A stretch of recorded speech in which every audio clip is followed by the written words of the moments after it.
You hear something like uranium and you're automatically going to think the worst.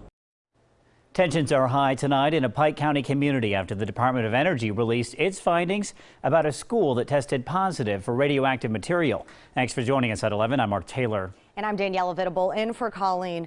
The DOE says its testing shows no radioactivity above naturally occurring levels, and they say that school is safe to reopen. NBC4's Rob Sneed has more on why the district disagrees.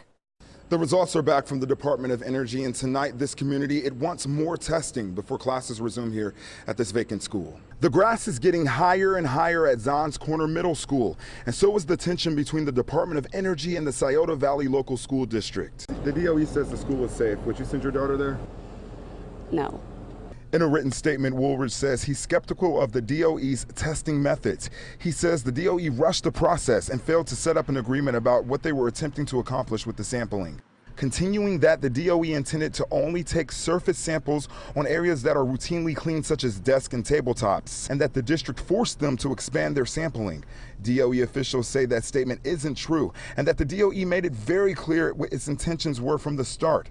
Heather Newsom lives just around the corner from the school. She just wants to know the truth for the sake of her daughters and her land. I don't know what's going on behind closed doors, but there's obviously a reason. If they didn't like it, then that seems very suspicious. In a written statement, the Department of Energy said, quote, "There is no public health or safety risk for radioactive material preventing Zahns Corner Middle School from opening this fall," end quote. The DOE and the Department of Health say their findings were similar to each other. The school district is in the process of doing more testing through a third party. Yes, I agree with the school. I think that they should do independent testing and figure out for themselves exactly what it is. DOE officials also tell me that they have agreed to pay for that third-party testing. The district tells me that they will keep the school closed until they know students are safe to return. Local for you in Pike County, Rob Sneed, NBC4. The district closed Zahns Corner Middle School back in May. On May 25th, samples were taken from the air and the tiles in the school.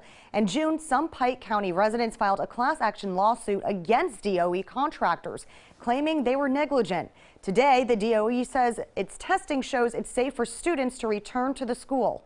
We've been covering this story since the day that school closed. For all the stories we've done and for continuing updates, head to NBC4i.com.